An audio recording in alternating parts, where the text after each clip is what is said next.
So hello everyone, welcome back. So we'll uh, talk today about acquired immunity. In the last video, we had spoken about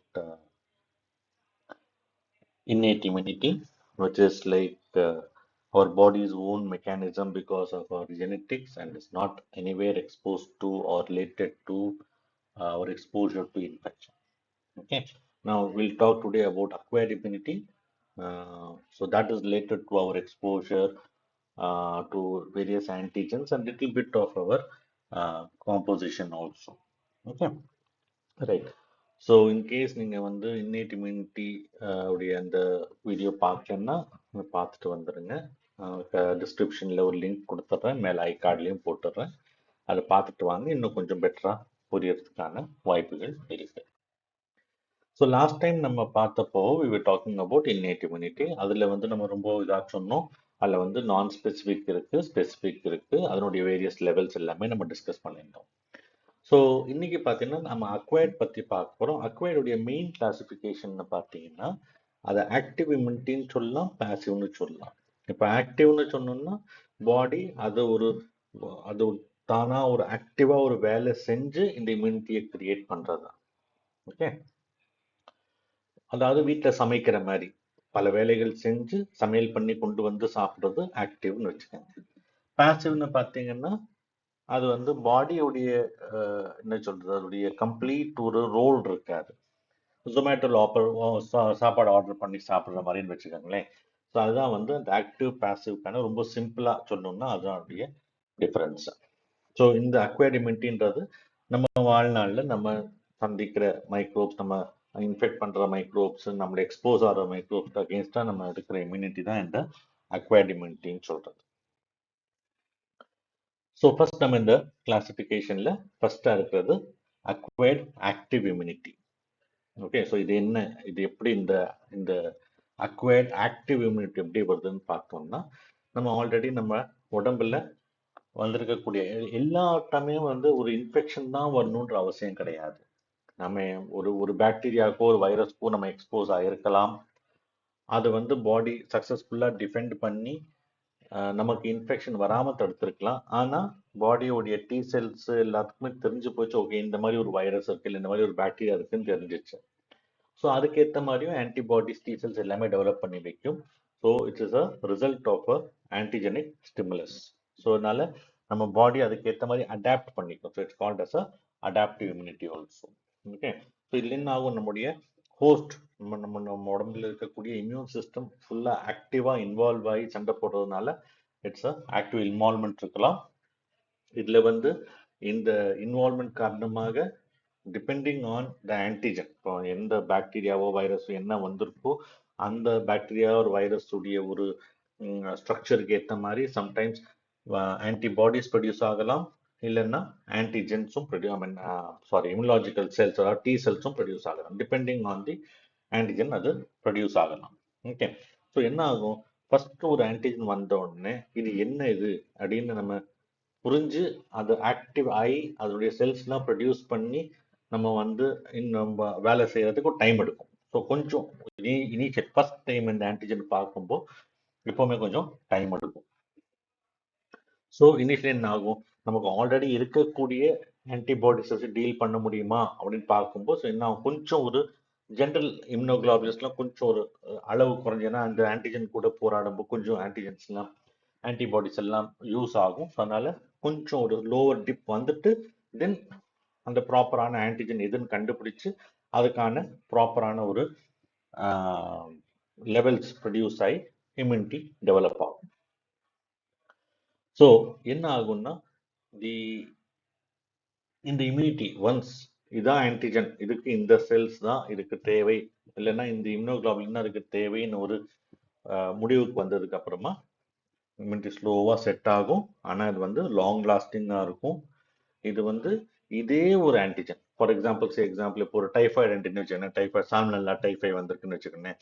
first time வரும்போது நமக்கு கம்மியாக இருக்கும், ஆனால் இந்த response எடுக்க time எடுக்கும். ஆனால் வந்து அடுத்த வாட்டி இதே ஆன்டிஜன் இதே டைஃபாய்டு பேஸ்ல அடுத்த வாட்டி வரும்போது இன்னும் ஃபாஸ்ட்டாக நமக்கு பாடி ரியாக்ட் பண்ணும். So it's called as a secondary response. இதே சமயத்துல இதுக்கான இம்யூனோகுளோபுலின்ஸும் டெவலப் ஆகும், இதுக்கான டி செல்ஸும் டெவலப் ஆகும். டி செல்ஸ் டெவலப் ஆகும் போதே வந்து ஒரு மெமரி செல்னு சொல்லுவோம். சரி, அடுத்த வாட்டி வந்தா இது என்னன்றது நமக்கு ஈஸியா ஐடென்டிஃபை பண்றதுக்காக ஒரு மெமரி காம்பனன்ட் இருக்கும். அந்த memory cells are called as immunological memory. Okay, இதுல நம்ம வந்து சம் ஆஃப் தி இன்ஃபெக்ஷன்ஸ்க்கு நம்ம ஆல்ரெடி ஒரு வேக்சினேஷன் எடுத்திருப்போம். ஸோ தட் இஸ் ஆல்சோ இந்த இம்யூனைசேஷன் எடுக்கும்போது இந்த ஒரு ஆன்டிஜென் நமக்கு ஆல்ரெடி எக்ஸ்போஸ் ஆகுது, நம்ம பாடிக்கு என்ன இது ஆன்டிஜென் தெரியுது, அது இன்ஃபெக்ஷன் காஸ் பண்ணலாம் கூட இந்த ஒரு ஆன்டிஜென் தெரியுது. ஸோ பாடி ஆல்ரெடி ப்ரிப்பேர்டாக இருக்கும். இதுவும் ஒரு so vaccination will help. Okay, so இது ஒரு நேச்சுரலான ஒரு இம்யூனிட்டியாக இருக்கலாம், இல்லை ஆர்டிஃபிஷியலாகவும் இருக்கலாம். ஓகே, ஸோ இது நான் முன்னாடி சொன்ன மாதிரி இது எப்பவுமே ஒரு இன்ஃபெக்ஷன் வந்து நம்ம வந்து ஃபீவர்லாம் வந்து அதுக்கப்புறமா தான் இது டெவலப் ஆகுன்ற அவசியம் கிடையாது. ஒரு இன்னப்பேரண்ட் இன்ஃபெக்ஷன் சொல்லுவோம். ஸோ என்னன்னா நமக்கு தெரியாது, நமக்கு ஏதோ ஒரு பாடி ஒரு சின்ன அமௌண்ட் ஆஃப் ஆன்டிஜன் வந்துச்சு, பாடி அதோட சண்டை போட்டுச்சு, வின் பண்ணிடுச்சு. So will not even know. Okay, but இந்த மாதிரி இன்ஃபெக்ஷன்ஸ் வந்து நமக்கு ஒரு சில இன்ஃபெக்ஷன்ஸ் லைக் ஒரு லைஃப் லாங் இம்யூனிட்டி கூட, லைக் மீசல்ஸ் ஒன்ஸ் வேக்சினேஷன் எடுத்தோம்னா நமக்கு மீசல்ஸ் ரொம்ப ரொம்ப கம்மி. ஸோ அது வந்து லைஃப் லாங் இம்யூனிட்டி கொடுக்கலாம். ஓகே, இதே மாதிரி போலியோ இன்ஃபெக்ஷன்ஸ் ஒன்று வேக்சினேஷன் எடுக்கிறோம், எக்ஸ்போஸ் ஆகுறோம், நமக்கே தெரியாது, ஆனால் body will develop some immunity by the exposure to antigens and அது லைஃப் லாங் நமக்கு அந்த ஒரு இம்யூனிட்டி இருக்கும். ரெண்டாவது பார்த்தீங்கன்னா சிலதுல வந்து ரொம்ப ஷார்ட் டேர்ம் இம்யூனிட்டி, அதாவது இன்ஃப்ளூயன்ஸா. ஏன் இன்ஃப்ளூயன்ஸால ஷார்ட் டேர்ம் இம்யூனிட்டின்னா உங்களுக்கு வந்து ஒவ்வொரு வாட்டியும் உங்களுக்கு ஒரு ஸ்ட்ரெயின் வரும்போது புதுசு புதுசாக அதோடைய ஆன்டிஜெனிக் ஷிஃப்ட் அல்ல ட்ரிஃப்ட்னு சொல்லுவோம். ஸோ ஆன்டிஜென்ஸ் கொஞ்சம் மாறிக்கிட்டே இருக்கும். மாறிட்டே இருக்கிறதுனால அந்த பழைய ஆன்டிஜன் நமக்கு தெரியும், இந்த மாறின புது ஆன்டிஜன் நமக்கு தெரியாது. அதனால அந்த memory is a short term memory. இதே வந்து மீசல் சிக்கன் பாக்ஸ்லாம் வந்து அது ஆன்டிஜன் இப்படி தான், சிக்கன் பாக்ஸ் வைரஸ்லாம் இப்படி தான் இருக்கும், உருண்டை தான் இருக்கும்னு தெரியும். So it's a long term memory, நமக்கு அந்த நம்ம உடம்புல அப்படியே அது செட் ஆகும். ஸோ அப்படி பார்க்குற சமயத்தில் நமக்கு ஒரு கேள்வி வரும், ஏன் நமக்கு நம்ம சின்ன வயசுலேருந்தே நமக்கு வந்து இருமல் சளி வந்துக்கிட்டே இருக்கு, அப்போ ஏன் அதுக்கு அகேன்ஸ்ட் இம்யூனிட்டி வரதில்லை?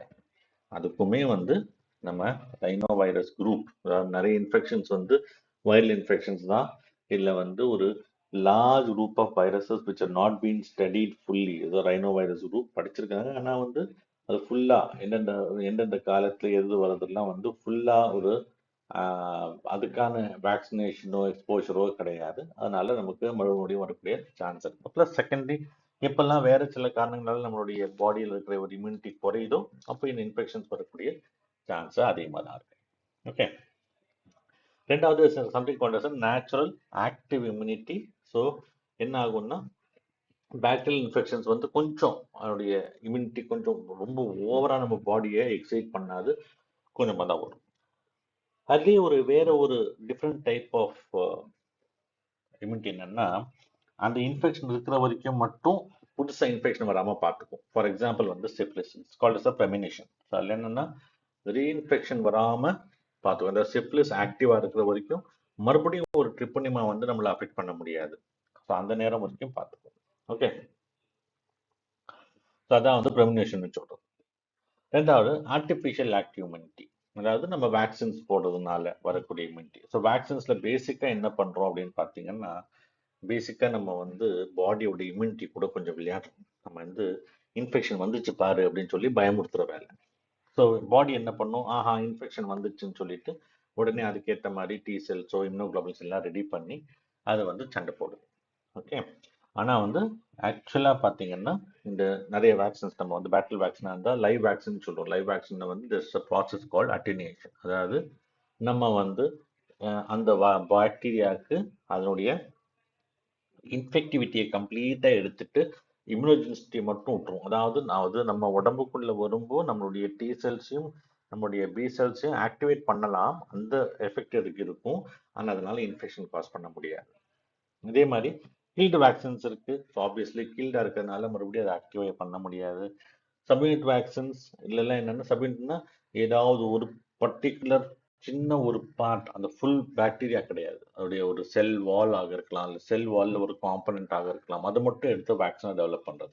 ஸோ இந்த மாதிரி வேக்சின்ஸ்லாம் இருக்கிற சமயத்தில் இது வந்து நமக்கு நம்ம பாடியில் நம்ம ஒரு நேச்சுரல் ப்ராசஸ் கிடையாது, ஒரு ஆர்டிஃபிஷியலாக நம்ம பாடியை ப்ரிப்பேர் பண்ணுறது. So it's called as a artificial active immunity. So இந்த வேக்சின்ஸில் இந்த லைவ் வேக்சின்ஸ்க்கும் கில்டு வேக்சினுக்கும் என்ன டிஃப்ரென்ஸ் இருக்குது அப்படின்னு பார்த்தீங்கன்னா, லைவ் வேக்சின்ஸில் வந்து ஒரு இன்ஃபெக்ஷன் இருக்கலாம், ஆனால் டிசீஸ் காஸ் பண்ணாது. பட் கில்டு வேக்சின்ஸில் அந்த மாதிரி ஒரு இன்ஃபெக்ஷன் ஸ்டேஜே கிடையாது. ஏன்னா வந்து already it is already dead bacteria ஒரு வைரஸ் தானே. ரெண்டாவது, நம்ம லைவ் வேக்சின்ஸை because it's organism is living, அது ஒரு லாங் டேர்ம் இம்யூனிட்டி கொடுக்கக்கூடிய சான்ஸ் இருக்கு. அண்ட் தேவை நம்ம என்ன சொல்றது, பூஸ்டர் டோஸ் வெரி ரேர்லி நம்ம கொடுக்கணும்ன்ற அவசியம் வரும். ஏன்னா வந்து ஆல்ரெடி பாக்டீரியாவோ வைரஸோ உள்ள மல்டிப்ளை ஆகிட்டே தான் இருக்கும். அதனால வந்து தேவைப்படுறதில்லை மோஸ்ட்லி. அண்ட் இது வந்து ஓரலாகவும் கொடுக்கலாம், இல்லை இன்ஜெக்ஷனாகவும் கொடுக்கலாம். இப்போ கில்டு வேக்சின் பார்த்தீங்கன்னா அது ஆல்ரெடி டெட் பாக்டீரியா டெட் ஆர்கனிசமாக இருக்கிறதுனால கொஞ்சம் ரிப்பீட்டட் டோசஸ் பூஸ்டர் டோஸ் அதிகமாக கொடுக்க வேண்டியது இருக்கும். அண்ட் ஓரல் டோசஸ் ரொம்ப யூஸ்ஃபுல் ஆகாது. ஸோ நம்ம இன்ஜெக்ஷனாக தான் கொடுக்குற மாதிரி இருக்கும். பட் என்ன ஒரே ஒரு அட்வான்டேஜ்னா கில்டு வேக்சின்ஸ் வந்து சேஃபாக நம்ம ப்ரெக்னன்சி பீரியட்ல யூஸ் பண்ணலாம். வேற லைவ் வேக்சின்ஸ் யூஸ் பண்ணுறது கொஞ்சம் டவுட்ஃபுல்லான விஷயம் தான். ஓகே. ரெண்டாவது பாசிவ் இம்யூனிட்டி, அதாவது நம்ம முன்னாடி சொன்ன அந்த ஜொமேட்டோ ஆர்டர் மாதிரி. ஸோ அதில் என்ன வருதுன்னா இதில் இன்ஃபெக்ஷனே கிடையாது. அதாவது நம்ம பாடி கூட இன்ஃபெக்ஷன் கிடையாது. பேஷண்ட்டுக்கு நம்ம வந்து என்ன பண்ணுறோம், ரெடிமேடாக ஆன்டிபாடிஸ். பேஷண்ட் இப்போ ரொம்ப சிக்காக இருக்காங்க, அவங்களுக்கு வந்து அவங்க உடம்புல இப்போ சண்டை போடுறதுக்கான ஒரு சக்தி இல்லைன்ற சமயத்தில் நம்ம அந்த ஒரு பர்டிகுலர் ஆன்டிபாடிஸை நம்ம கொடுக்கறது தான் இந்த பாசிவ் இம்யூனிட்டின்னு சொல்றது. ஸோ டைரக்டாக ஆன்டிபாடிஸ் கொடுக்கறதுனால எந்த ஒரு லேக் பீடும் கிடையாது. போட்ட உடனே அந்த ஆன்டிபாடிக்கான எஃபெக்ட் இருக்கும், அது போய் அந்த பர்டிகுலர் ஆர்கனிசமோடு சண்டை போடும். Okay. And so immediate protection இருக்கும். அண்ட் அந்த ஆன்டிபாடிஸ் எது வரைக்கும் நம்ம உடம்புல இருக்கோ அது வரைக்கும் அந்த ஒரு இம்யூனிட்டி அந்த பேஷண்ட்டுக்கு கிடைச்சுட்டே இருக்கும். அண்ட் இதில் வந்து செகண்ட் ரெஸ்பான்ஸ் கிடையாது. ஏன்னா நீங்கள் வந்து ஒரு மெமரி டி செல்ஸையோ இல்லை ஒரு ஒரு இன்ஃபெக்ஷனோ நீங்கள் வந்து ரெடி பண்ணல. இதில் வந்து ஜஸ்ட் என்ன பிரச்சனை இருக்கோ அதுக்கு ஏற்ற மாதிரி நம்ம பேட்ச் ஒர்க் பண்ணுற மாதிரி பண்ணிட்டோம். ஸோ அதனால ஒரு செகண்டரி ரெஸ்பான்ஸ் இதில் இருக்காது. அண்ட் நீங்கள் வந்து இப்போ வேற ஒரு இப்போ அனிமல் பேஸ்டாக நம்ம வந்து இப்போ முன்னாடி இருந்துச்சு டிடி இன்ஜெக்ஷன் சொல்லுவோம், டெட்னஸ் டாக்சைட் இன்ஜெக்ஷன். அதுக்கு முன்னாடி ஏடிஎஸ் ஆன்டி டெட்னஸ் சீரம் அப்படின்னு சொல்லுவோம். ஸோ இது வந்து குதிரையில ரெடி பண்றது. இப்போவுமே வந்து ஆன்டி ஸ்னேக் வெனம்லாம் வந்து குதிரையில ரெடி பண்றாங்க. ஸோ அதுல வந்து வேற ஒரு ஆர்கானிசம்ல இருந்து நம்ம ரெடி பண்றதுனால, வேற ஒரு அனிமல் வச்சு நம்ம ரெடி பண்றதுனால ரிப்பீட்டடா நம்ம கொடுக்க கொடுக்க இதனுடைய இம்யூனிட்டி, இதனுடைய பவர் வந்து குறைஞ்சிக்கிட்டே வரக்கூடிய சான்ஸ் இருக்கு. ஸோ இந்த பாசிவ் அக்வைர்ட் இம்யூனிட்டி எப்படிலாம் வரும் அப்படின்னு பார்த்தீங்கன்னா, ஃபர்ஸ்ட் வந்து தாய்ப்பால் resistance from mother to baby. Placenta முன்னே இருக்கும்போது ஆப்வியஸ்லி இம்யூனோகுளோபுலின்ஸ்லாம் கிராஸ் பண்ணி போய் அந்த ஃபீட்டஸ் ப்ரொடெக்ட் பண்ணும். அண்ட் ஒன்ஸ் குழந்தை பிறந்தோடனே ஃபர்ஸ்ட் 3 months பிரெஸ்ட் மில்க்ல வரக்கூடிய இம்யூனோகுளோபுலின்ஸ் வச்சு அது கேன் மேனேஜ். அண்ட் இது வந்து ஒன்ஸ் அதுக்கப்புறமா பை த டைம் உங்களுக்கு வந்து அந்த ப்ரெக்னன்சி டைம்லேயே கொடுக்குற வேக்சினேஷன்ஸ் எல்லாமே வந்து அந்த பேபிக்கும் கொஞ்சம் யூஸ்ஃபுல்லாக இருக்கும். ஃபார் எக்ஸாம்பிள் டெட்னஸ் டாக்சைட் கொடுக்குறது even it will useful for the baby also. Okay. No next artificial acquired or artificial passive இம்யூனிட்டின்னு பார்த்தீங்கன்னா ஆன்டிபாடிஸ் கொடுக்கறதுனால டைரக்டாக இந்த மாதிரி ஹைப்பர் இம்யூன் சீரா, கன்வலசன்ட் சீரா, அதாவது ஒரு பேஷண்ட் இன்ஃபெக்ஷன் வந்து அவங்க ரெக்கவர் ஆகி வர சமயத்தில் அவங்க பாடியில் ஆன்டிபாடி ப்ரொடக்ஷன் பயங்கரமாக இருக்கும் அந்த பர்டிகுலர் இன்ஃபெக்ஷனுக்கு. So some candidates can be selected for this convalescent sera எடுத்து அதில் வேற பேஷண்ட்ஸுக்கு நம்ம மேட்ச் பண்ணி யூஸ் பண்ணலாம். அதுவும் it can be passive acquired immunity. இந்த ஹைப்பர் இம்யூன் சீரா பார்த்தீங்கன்னா ஏடிஎஸ் பண்ணாச்சுன்னு இல்லையா முன்னாடி, அந்த குதிரையில கொஞ்சமா இன்ஃபெக்ஷனை கொடுத்து அந்த வந்து அந்த பாடியில அந்த ஆன்டிபாடிஸ்லாம் டெவலப் ஆகும். அதுக்கப்புறமா அந்த பிளட்டை எடுத்து அதுல இருந்து இந்த பர்டிகுலர் சீராவை செப்பரேட் பண்ணி அதை வந்து வேக்சினாக கொடுக்குறது. இதில் என்ன டிஸ்அட்வான்டேஜ்னு பார்த்தீங்கன்னா, இதில் வந்து sometimes because it is anyway animal product, ஒரு அனிமலுடைய பாடியில் டெவலப் ஆனதுனால நமக்கு ஒரு ஹைப்பர் சென்சிட்டிவிட்டி ஆக சான்ஸ் இருக்கு. வேற ஒரு இம்யூனோகுளோபுலின் இருக்கிறதுனால டக்கு நம்ம பாடி ரிஜெக்ட் பண்ணக்கூடிய சான்ஸ் இருக்கு. ஓகே. ஸோ அதில் வந்து முன்னாடி வந்து யூஸ் பண்ணிட்டு இருந்ததுலாம் பார்த்தா ஆன்டி கேஸ் கேங்கரின் சீரம், ஆன்டி பாட்லினம் சீரா, இப்போ ஆன்டி வெனம்ஸ் இப்போ யூஸ் பண்ணுறாங்க. அது வந்து டிஃப்ரெண்ட் டைப்ஸ் ஆஃப் சீரா கேன் பி யூஸ்டா. ஓகே. கன்வலசன்ட் சீரா சொன்ன மாதிரி உங்கள் பேஷண்ட்ஸ் ரெக்கவர் ஆகி வர சமயத்தில் அதை எடுக்கிற சீரா தான் கன்வலசன்ட் சீரா. இன்னொன்று பூல்டு ஹியூமன் காமா குளோபுலின். இது வந்து நம்ம நல்லா ஹெல்த்தியாக இருக்கிற அடல்ட்ஸ்ல இருந்து சில பேர் will be very good in immunoglobulin content. So அவங்கள்ட்ட இருந்து அந்த பர்டிகுலர் ஏரியாவில் இருக்கக்கூடிய இன்ஃபெக்ஷன்ஸ்க்கு அகேன்ஸ்டாக அவங்களுக்கு அந்த அவங்களுடைய நேச்சுரலாகவே அவங்க பிளட்ல சீரமில் இருக்கும். ஸோ அதை எடுத்து நம்ம எந்த இம்யூனோ டெஃபிஷியன்சி இருக்கிற பேஷண்ட்ஸுக்கு அதை ட்ரீட்மெண்ட்டாக யூஸ் பண்ணிக்கலாம். யாருக்கெல்லாம் யூஸ் பண்ணலாம் அப்படின்னு பார்த்தீங்கன்னா, இண்டிகேஷன்ஸ் என்னன்னு பார்த்தீங்கன்னா, ஃபார் இமீடியட் ப்ரொடெக்ஷன். பேஷண்ட் ரொம்ப சிக்காக இருக்காங்க, அவங்க பாடினால ஃபைட் பண்ண முடியல, அவர் routine treatment is not helping பட்சத்தில் மட்டும்தான் பண்ண முடியும். அண்ட் வந்து ஓவர் ஆக்டிவ் இம்யூனிட்டி. எக்ஸாம்பிள், இப்போ இந்த எரித்ரோபிளாஸ்டோசிஸ் ஃபீட்டாலிஸ்ன்னு சொல்லுவோம் இல்லையா? ஸோ அந்த மாதிரி கண்டிஷன்ஸில் we can use this particular passive immunoglobulins. இன்னொரு வார்த்தை இருக்கிறது கம்பைன்ட் இம்யூனைசேஷன். இது கம்பைன்டுன்னு என்னன்னா, அதாவது பேஷண்ட் வந்து ரொம்ப சிக்கா இருக்காங்க, ஓகே, அதுக்கு ஒரு சைடு நீங்க இமீடியட்டா இம்யூனோகுளோபுலின் கொடுத்துடுறீங்க, பாசிவ் இம்யூனிட்டி கொடுத்துடுறீங்க. ஆனா இந்த பாசிவ் இம்யூனிட்டி நமக்கு ஃபுல்லா ஒர்க் ஆகாது. ஏன்னா வந்து what if the patient develops another infection. ஆனால் என்ன பண்ணி இன்னொரு கையில ஒரு ஆக்டிவ் இம்யூனிட்டிக்கான இன்ஜெக்ஷன் கொடுத்துறது. ஸோ இந்த ஒரு டைம் பீரியட், இப்போ இருக்கிற டைம் பீரியட், இந்த ஒரு இமீடியட் கிரிட்டிக்கல் ஃபேஸை பாஸ் பண்றதுக்கு இம்யூனோகுளோபுலின்ஸும், அடுத்ததான் இன்ஃபெக்ஷன் வராமல் தடுக்கிறதுக்கு ஒரு ஆக்டிவிட்டிக்கு injection. So by the time இந்த இம்யூனோகுளோபுலின்ஸ்லாம் வாஷ் அவுட் ஆகும்போது நம்ம பாடி இந்த ஆக்டிவ் இம்யூனிட்டினால it will produce all the immunoglobulins and T cells and keep it ready. Okay, இன்னொரு விதமான இம்யூனிட்டின்னு சொல்லுது அடாப்டிவ் இம்யூனிட்டின்னு சொல்லுவோம். இது வந்து it's a lymphocytes particular separate பண்ணி அதை டிரான்ஸ்ஃபர் பண்ணுறது, டிரான்ஸ்ஃபர் ஃபேக்டர்னு சொல்லுவோம். லெப்ரமேட்டஸ் லெப்ரஸியில் அதோடைய ட்ரை பண்ணியிருக்காங்க அப்படின்னு சொல்லப்படுது. இன்னொரு லோக்கல் இம்யூனிட்டின்னு சொல்லுவாங்க. அதாவது ஒரு பர்டிகுலர் ஏரியாவில் இருக்கக்கூடிய இன்ஃபெக்ஷன்ஸுக்கு ஒரு லோக்கலைஸ்டாக இருக்கிற இம்யூனிட்டி. ஃபார் எக்ஸாம்பிள், போலியோவில் இப்போ systemic immunity is given by your injectable polio vaccine. இதில் என்னன்னா, இது வந்து அந்த வைரஸ் வந்து நம்ம இன்டெஸ்டைன்ஸில் மல்டிப்ளை ஆகாது. ஆனால் இதே நாங்கள் ஓரல் போலியோ வேக்சின் கொடுத்தீங்கன்னா அந்த வைரஸ் வந்து நல்லபடியாக நம்ம இன்டெஸ்டைன்ஸில் மல்டிப்ளை ஆகி நம்ம wild virus or infection causing virus வந்து அஃபெக்ட் பண்ணாமல் பார்த்துக்கும். இன்ஃப்ளூயன்ஸாவில் பார்த்தீங்கன்னா கில்டு வேக்சின்ஸ் கொடுத்தீங்கன்னா இது வந்து ஒரு இம்யூன் ரெஸ்பான்ஸ், அதாவது இம்யூனோகுளோபுலின் ரெஸ்பான்ஸ் கொண்டு வரும். ஆனால் அது வந்து பத்தாது.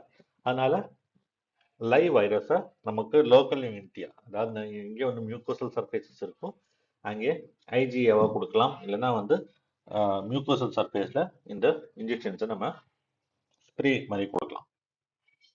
ஸோ இந்த இம்யூனோகுளோபுலின் ஏ, அது ஐஜிஏன்னு பார்த்தீங்கன்னா இட்ஸ் செகண்ட் இம்யூனோகுளோபுலின். ஸோ எங்கெங்கெல்லாம் இந்த மியூக்கஸ் மெம்பரேன் இருக்கோ அதுக்கு மேலே ஒரு லைனிங்காக உட்காந்து இந்த வேறு எந்த ஒரு ஆன்டிஜனும் வந்து அட்டாச் ஆகாத மாதிரி பார்த்துக்கிறது தான் இந்த ஐஜிஏ உடைய வேலை. அதுதான் வந்து இந்த மியூக்கோசல் டிஃபென்ஸ்ன்னு சொல்லுவோம்.